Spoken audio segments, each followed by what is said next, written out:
5. Okay. Yeah. So you just want to start off by introducing yourself? Sure, I'm Troy Cockrum. I am the Director of Innovative Teaching for Little Flower School in Indianapolis. Okay. Do you just want to run me through a normal day for you? There is no normal day for me. I work with teachers, I work with students, I work with staff, so um, there isn't really a normal day. It just depends on what's needed that day. Um, some teachers have me come in and teach their class certain things. Some teachers, I work with them and then they go in and teach their class. And some of them will have me sit in. Some of them don't want me there at all for certain reasons. You know, so I have a lot of different responsibilities, and so that's why there's no normal day necessarily. Can you run me through some of your responsibilities? So I'm in charge of uh, creating professional development for our staff, providing professional development, recommending professional development, um, and so I also need to attend professional development and be kept up to date on what's out there and what's happening and things like that. I also then um, work with teachers on creating more innovative lessons and integrating technology as well into their classroom.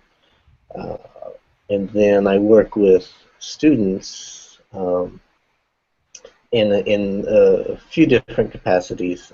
I have an innovation club, and mainly my innovation club is just to test out different things, different either technology tools or different projects that I might like to try, and so they're sort of my guinea pig group. Hmm. And um, so and then to a small extent, I'm not an IT person. Um, I don't service our technology, but Okay. I don't fix things, but to an extent, since our IT person is not in the building, we certainly have a company that services us. Um, I end up fixing a lot. If it's a simple fix and I can figure it out pretty quickly, I do that. But then if it's not, then I send it out to somebody. So, Cool. What kind of technology are you guys using over at Little Flower? we have iPads from K to 6, and then Chromebooks 7th and 8th. We have a Mac lab. Um, we have three 3D printers, um, and then 3D printers? yeah. Oh wow. That's all. Well, the Mac lab we already had, but I just started this year, and we got the Chromebooks, the iPads, and the 3D printers all this year. So we had a big infusion of technology Yeah. this year, and it was one of the reasons why it was needed was to prepare teachers on how to use all this. So, How's the iPads versus the Chromebooks? I feel like we're always arguing that. um, they both have their pros and cons. Yeah. I think, for the older kids, I think personally about fourth grade and up should have Chromebooks. Uh, there, my issues with the iPads are their ability to share with each other, so students can't collaborate as easily on projects. They can't send it to their teachers easily, things like that. Unfortunately, a lot of kids see them as toys now. When I demonstrated something to our kindergarten class a couple, was that maybe 2 weeks ago, they wanted to go play games on the iPad because at home that's what they do. Their parent hands Right. them the Yeah. iPad and says play games on it. And so getting students to understand their should be productivity devices and not consumption or game devices. Um, but they're designed as individual consumption devices originally, and so there's still some applications that are limiting. Chromebooks are not as portable as an iPad, but have much more collaboration ability, are designed to be a, an academic kind of device. Um, and so, I personally prefer the Chromebooks, but there are, some applications that the iPads are really good at.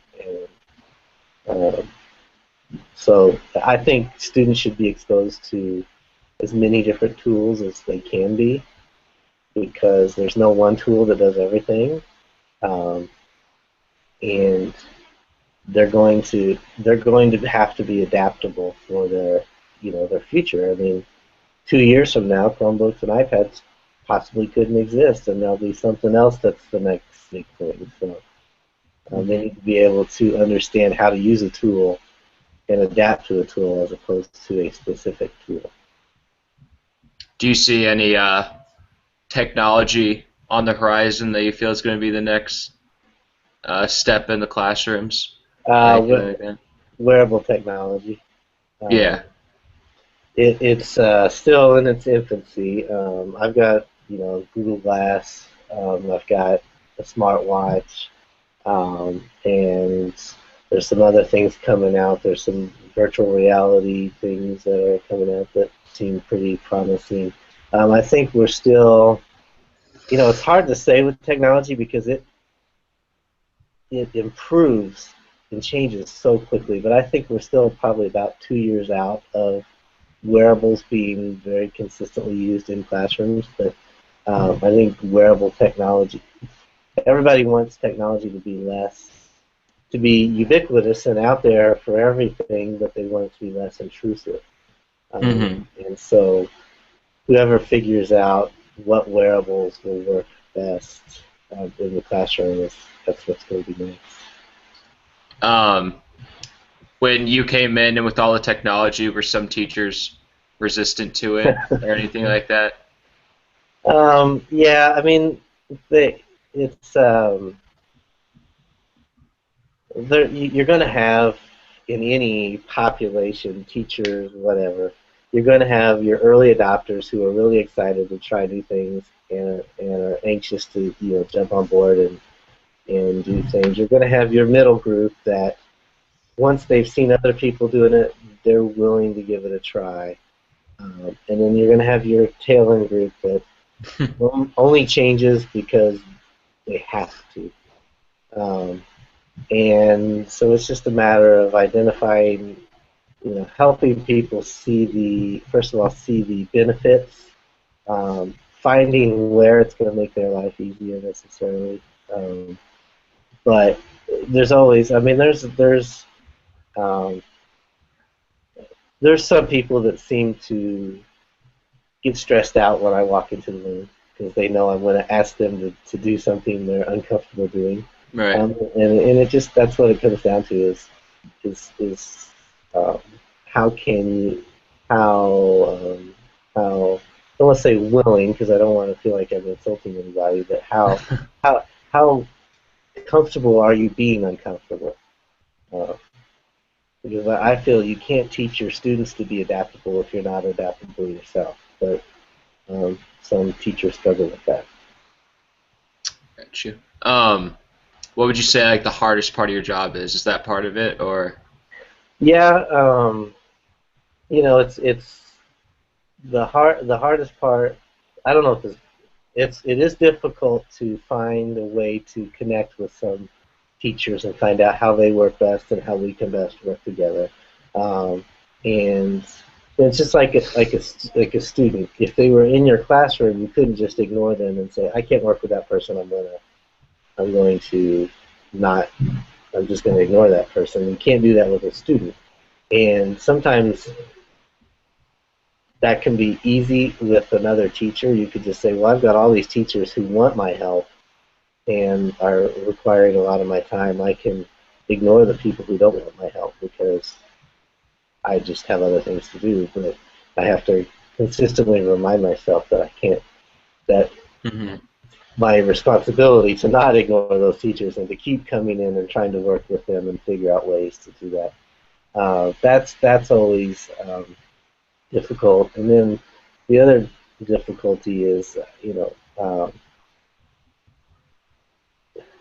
the knowing I'm willing when I was in the classroom for 7 years before I took on this job, and I was willing to fail. I was willing to try a project and have it not go well. I was willing to adopt something that may not be right. But with the way technology is changing, schools are asked to start buying technology Hmm. that could be obsolete 6 months to a year from now. And so they don't want to waste money on something that they're not going to get some value out of. But sometimes you have to be willing to take that risk because you don't know. I mean, if you always wait for the next big thing, you'll always be waiting. And Definitely. Yeah. so mm, having having the knowledge and kind of people expect me to be able to say, yes, we should get this, and we're not going to waste our money. And I try to eliminate as many variables as possible to not waste our money. But at some point, there has to be a certain amount of risk that is taken to say, hey, if we get all of these iPads, they may not work out the way we want them to. Are we willing to take that risk? And so sometimes I butt heads with um, people who are higher up, not my principal's great, but people in decision-making positions might not Hmm. be as confident to take a risk as I am, and so that can be tricky. Got you. How does most of the funding come in for the technology? Do you have to do grants and things like that, or do you fundraisers? Is that on Yeah. you, or is that what the school does? Fortunately, it's not on me. Yeah. As when I was a classroom teacher, yes, I would apply for grants. I would go to my principal first. The principal ultimately decides where the money comes from. Um, Sometimes there are fundraisers set up for a specific goal. We were fortunate enough to get some donations for the iPads and the Chromebooks this year, and then the 3D printer was acquired through a grant process. And so our principal is really good about looking for money and finding it. Sometimes people in my position have to find that money.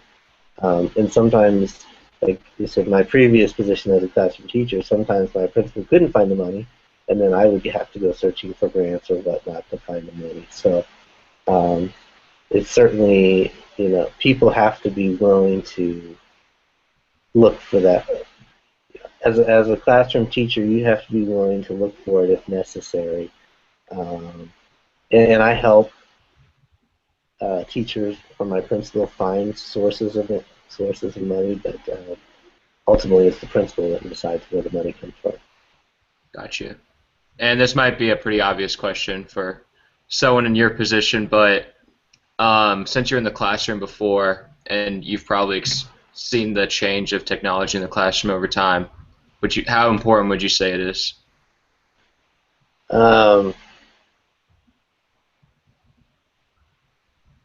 it's, I guess the issue that's starting to come up is, are you familiar with the SAMR model? Oh yeah.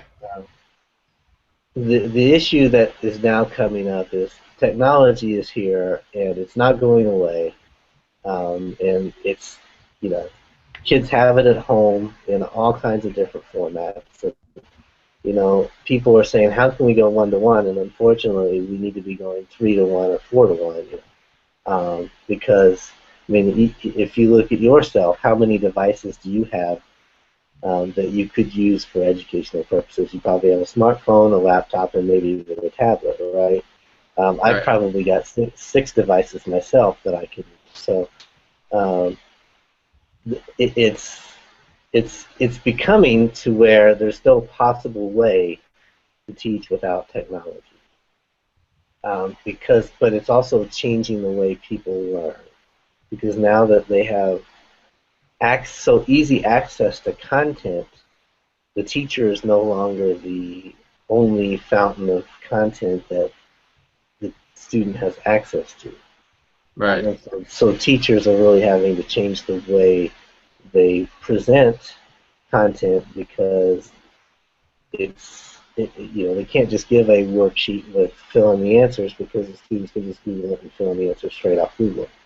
Um, so it's important.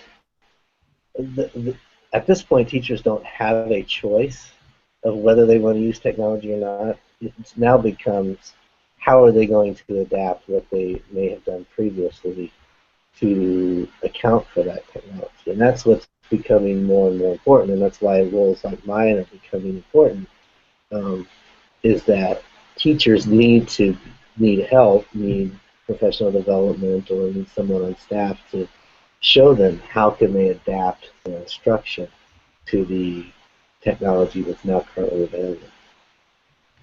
Gotcha. All right, and then my last question is, any last advice for someone who's studying to possibly be a tech coach? Um, learn, learn to manage or deal with multiple populations. Um, I have to, learn to, I already know how to talk with teachers and work with teachers from being a teacher. I know how to work with students from being a teacher as well, but now, I taught 7th and 8th grade, and now I'm expected to go into the kindergarten classroom and work with kindergartens. So I've Right. had to learn how to adapt.